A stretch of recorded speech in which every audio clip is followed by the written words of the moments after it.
Hello everyone, welcome you once again my YouTube channel Ilm Academy. दोस्तों, इस lecture में हम डिस्कस करेंगे directive principle of state policy क्या होती है। ठीक है, ये जो silent feature of the Indian constitution हम पढ़ रहे हैं। ठीक है, देखिए, किसी भी कंट्री में जब कोई गवर्नमेंट बनती है तो लोगों को एक आशा होती है कि वह हमारे देश के लिए या हमारे लिए कुछ ऐसा डेवलपमेंट करेंगे जो एक कंट्री के लिए भी अच्छा हो और वहाँ के लोगों के लिए भी अच्छा हो। इसको ही directive principle of state policies कहते हैं। मतलब जो गवर्नमेंट करती है आपके लिए, आपके वेलफेयर के लिए और अपनी पूरी कंट्री के वेलफेयर के लिए, इसको ही डीपीएसपी कहते हैं। ठीक है, इसलिए डॉक्टर अंबेडकर साहब ने डीपीएसपी को novel feature of the Indian constitution कहा है। पीटी का फैक्ट है, they are in part fourth में है, दे कैन बी, ये तीन कैटेगरीज में है, socialistic, Gandhian and liberal intellectual. ये क्या है आगे, ये जो लेक्चर इसका बिल्कुल अलग डीपीएसपी का चैप्टर है, जो आप जानते ही हैं, वो हम वहाँ पर अच्छे से पढ़ेंगे और समझेंगे। Next, the directive mean for promoting the ideal of social, ये देखिए, सोशल एंड इकोनॉमिक डेमोक्रेसी, ताकि आपके समाज में सुधार आए। इकोनॉमिक डेमोक्रेसी, हर किसी के पास इकोनॉमिक अच्छी हो, उसकी फाइनेंशियल कंडीशन अच्छी हो, ये गवर्नमेंट प्रयास करती है। देश से वेलफेयर स्टेट की बात करती है। वेलफेयर स्टेट जहाँ पर आपको गवर्नमेंट क्या करती है, पीडीएस सस्ता राशन प्रोवाइड करती है, इसको ही वेलफेयर स्टेट कहते हैं। ठीक है, मैटरनिटी रिलीफ वगैरह है और फ्री मेडिसिन वगैरह देती है, और बहुत सारे ऐसे गवर्नमेंट के द्वारा फ्री काम किए जाते हैं आपके वेलफेयर के लिए, इसको ही वेलफेयर स्टेट कहते हैं।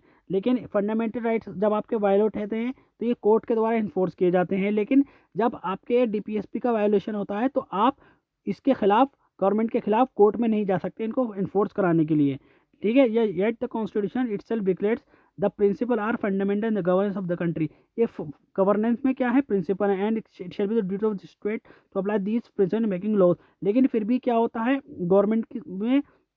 गवर्नमेंट को कोई भी कानून बनाने में, कानून बनाते समय कोशिश करनी चाहिए कि वे डीपीएसपी का अच्छे से पालन करे, और ताकि वह गवर्नमेंट फिर पावर में आ सके, और उससे क्या हो, लोगों की भलाई हो। लोगों की अगर भलाई होगी तो लोग आपको फिर इलेक्ट करेंगे, और आप उनके लिए अच्छा जब काम करेंगे तो जाहिर सी बात है, देश के लिए जो सिटीजन है वो देश के लिए अच्छा काम करेंगे। तो यही डीपीएसपी है, दे इम्पोज ये मोरल ऑब्लिगेशन है। वही बात, जब कंट्री के लिए अच्छा करेंगे या फिर देश के लोगों के लिए अच्छा करेंगे तो जाहिर सी बात है आप दोबारा इलेक्ट होकर आएंगे और आप फिर उनके लिए काम करेंगे। तो जब आप अच्छा काम करेंगे तभी आएंगे। इसको ही हम क्या कहते हैं, डीपीएसपी कहते हैं। मतलब आप लोगों को इकोनॉमिकली भी अच्छा करें, और जो हेल्थ वाइज भी उनको अच्छा, हेल्थ भी अच्छे प्रोवाइड करने की कोशिश करें। तो यही डीपीएसपी है। But the real fourth sanction behind them is political है, दैट इज पब्लिक ओपिनियन है। वही in the Minerva mill case 1980 the supreme court held that the Indian constitution is found the, मतलब जो इंडियन कॉन्स्टिट्यूशन है वो bed rock पर बना हुआ है, किसके बैलेंस पर, किस पे, फंडामेंटल और डायरेक्टिव प्रिंसिपल स्टेट पॉलिसी की। ठीक है, ये मिनर्वा मिल केस है। ये जो केसेस वगैरह हैं वैसे आते नहीं है, जो मेन केस हैं एम लक्ष्मीकांत में लिखे हुए हैं उनको अच्छे से समझ लें। बस आपको अपने आंसर राइटिंग में एक केस का उदाहरण दे देना है। आप अगर उदाहरण दे देंगे तो जो आपके जो आंसर राइटिंग होगी उसमें 4 चांद लग जाएगा। जब 4 चांद लग जाएगा तो एग्जामिनर आपको 2 की जगह 4 मार्क्स देगा और आपका सिलेक्शन गारंटीड हो जाएगा। ठीक है, आई होप गाइस आपको ये डीपीएसपी अच्छा समझ में हो, seven feature of the Indian constitution का समझ में आया तो लाइक शेयर सब्सक्राइब जरूर करें।